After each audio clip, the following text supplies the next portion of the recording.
guy was going to be, and he ended up going to a secondary target for a nice game. I was just going to ask you, that wasn't the primary target. He's so good at that, isn't he? I think he knew right away that he wasn't going to get to his primary guy. I think he read that as soon as he got to the line of scrimmage, knew where the pressure was going to come from, and said, I know how to beat that, and that's what he did. Give him 8 yards on the play, and they pick up the first. Everyone understood their role on that play. 3rd and 1. You know, the defensive guys, they're trying to get down and get low and get leverage on the offensive lineman, but they didn't allow that to happen. They created a crease and allowed him to get through for a first down. They come out 5 wide, 3 of them to the right side. Now gone. And now look at this. Big gain, but a fumble. And a big turnover there as his guys will get the football back. Now the Jets offense, they get ready to head back onto the field. And that recipe on their last drive that resulted in a touchdown looked pretty good, so they'll be hoping to do that once more.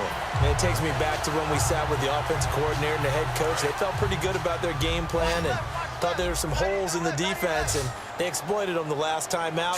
Let's see if they can come back and put together a similar drive. And we'll see if they can do just that. He rifles one that's intercepted. A great read, and it's picked off. And he brings it back to right around the 26-yard line. The Rams offense now making their way out to take over. And they had the fumble last time that led to a touchdown. That's a no-no. We'll see what they do here this go-around. A big no-no. Put that in capital letters. Turning it over, the other team takes it down and scores. That can be a deflator for a football team. Now it's up to the offense to get back out on the field and pick things up. They're out there. We'll see if they can pick those things back up. Every time I see a hitch pattern dropped, I go back to the combine because there's a drill that they use all the time that's called the gauntlet drill, where a receiver catches the ball and just works his way straight down the line and catches it from different sides. And the problem with that drill is that you don't actually have to secure the catch. You just kind of catch it, drop it immediately, and keep moving. And he'll get into the end zone. Touchdown, Rams. Todd Gurley, touchdown number 18 on the year. And the Rams are going to jump back in front. Well, partner, that was another explosive run, and one thing I've learned in our time in this game, yes, the offensive line has to get a lot of credit, but for big runs to occur, the wide receivers have to block well downfield. And then you have to have a good guy carrying the ball too, right? Oh, without a doubt. You need that difference maker lugging the rock. And a good return. He's across the 35-yard line, right around the 30.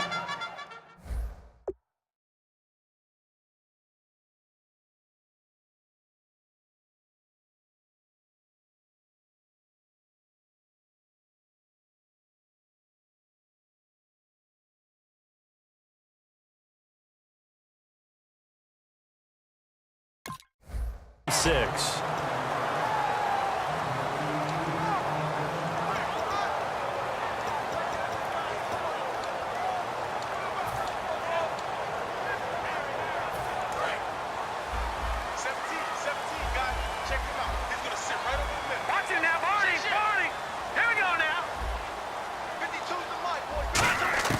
Trying to shake off the interception from the last drive. He'll look to throw. He's going to flip that out to the flat. It's complete.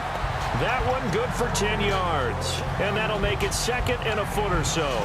I'm going to show my age here a little bit. We used to talk about running backs catching the ball as safety valves. Nowadays, they're a big part of the passing offense. Quit acting like you're so old. You're only 65. Completed pass play. Now let's see if they go back to the air or to the ground. All right, here we go. 3-19.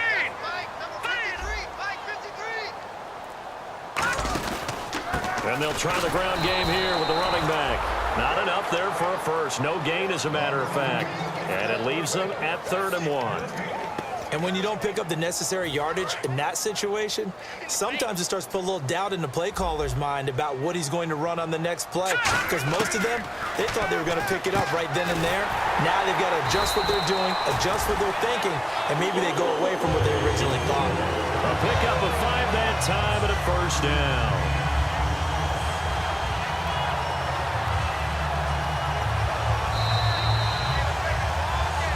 2 minutes to go here in the first half. We'll come back to MetLife Stadium after this short timeout.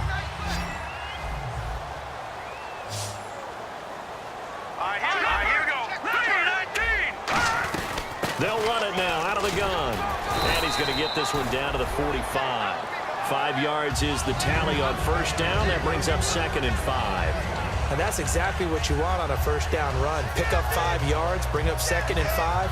The defensive line, though, they've got to figure out a way to out-leverage the guys up front because the offensive line is winning at the point of attack. Here's a play fake as they set up to throw. Throwing right, and that's complete. And they're able to get this one down to the 25. Everything about that play was beautiful. A great corner route where the receiver worked the defensive back inside and then broke back to the outside to the corner. But how about the throw by the quarterback? Anticipation on the break from inside to outside. He threw the football. As the receiver turned around, the ball greeted him.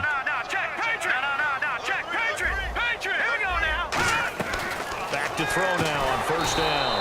He completes it to Peak. It's a loss of 2 there, bringing up 2nd down. Now that was well defended, and as a cornerback, what you're taught when you see a wide receiver screen, either you get underneath the play before the blocking forms, or you're going to have to fight your way through it by getting through some blocking. That was a really nice play there. From the shotgun, he'll look to throw. And it's incomplete. Took a shot, couldn't connect.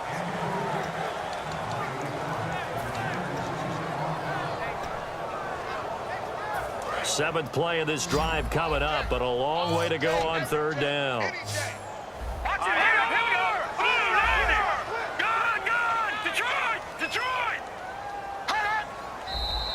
Now whistles come in before the snap. Looked like one of the Jets may have moved.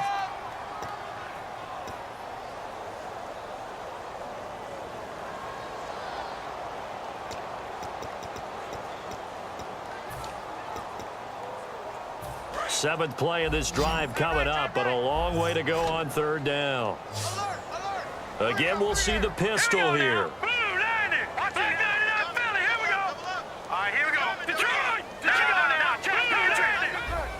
Another pistol look here. Now a handoff here to his running back. And he'll be brought down inside.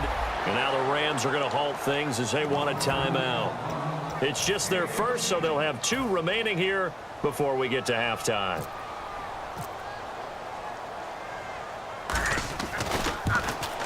And Myers able to knock it through, and that will tie things up as we head toward halftime.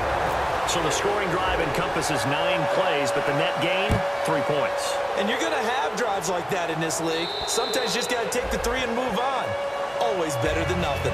Now the Rams offense, they work their way back on the field. And they will simply, Charles, be looking to duplicate what they did last drive when they were able to push it in for 6.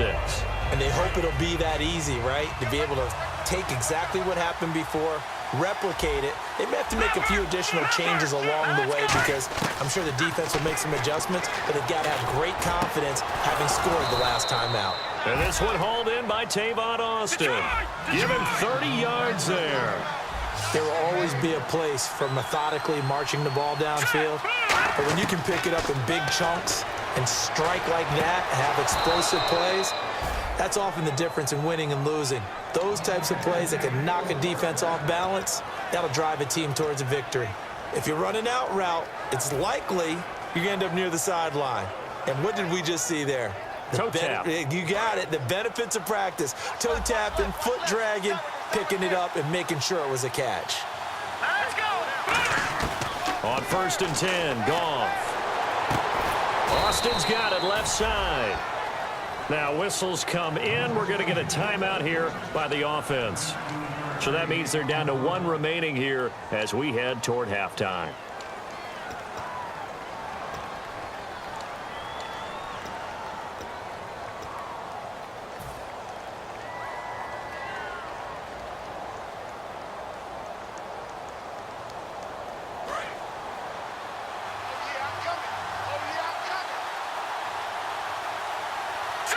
And he goes in motion here in the backfield.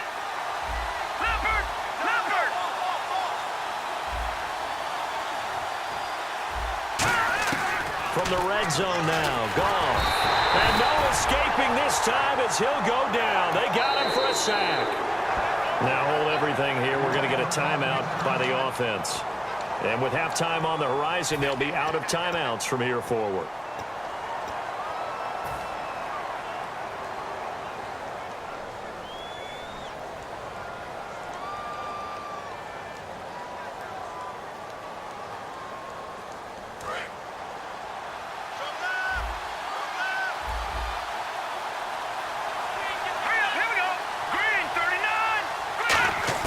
Here's Goff now on second down.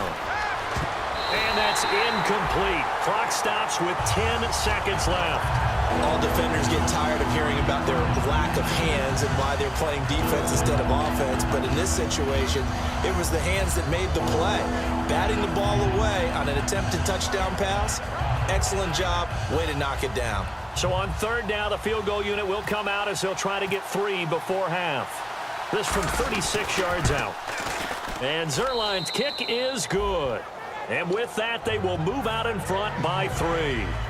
So they kick it through to take the lead. There is a little bit of time left, though, here in the second quarter. And while they're concerned about not giving up a big return or giving up points themselves going into the half, how good do they feel, though, putting points on the board themselves right near the end of the first half? And he'll take this up past the 20 and down at the 22-yard line. Now the Jets offense about set to take over as they head onto the field. And from this spot in the field with the clock where it's at, you think we're just going to see a knee and that's it? And I think in this situation, that's the proper play. But we do know there's some risk takers out there that may want to take one more shot before the clock runs out. And they line up now for what will likely be the last play of the first half. Now they'll run on the draw. And some room to work. And they're able to get this one across the 35. So we've come to halftime. It's the visiting Rams taking the lead to the break. As we send you down to Orlando, where we check in with Larry Ridley and our EA Sports Halftime Report. Take it away, Larry. Both teams appear ready for the fight ahead, and we resume action here in quarter number 3. This one taken from the 7. And he'll get it up across the 20 to the 21-yard line. And New York set to take the field. They're close game, but they're going to need to do a little bit better probably here in half 2, no? I would agree with that totally. I would guess it in the locker room. They talked about cleaning up some of the errors, but overall, I think they wanted to be positive with them. Guys, we're right there. Just not playing as well as we need to. Let's pick it up, and we still have a chance to win this game. Yeah, they do. We'll see if they can pick it up.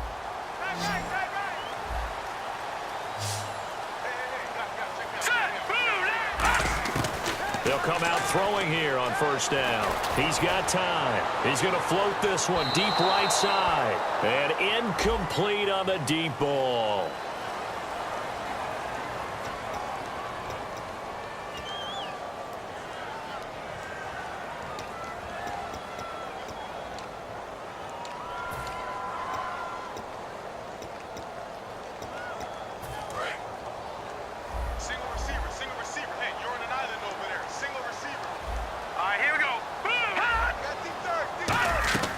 Now on first down, he'll drop to throw it. Now they go screen. It's complete.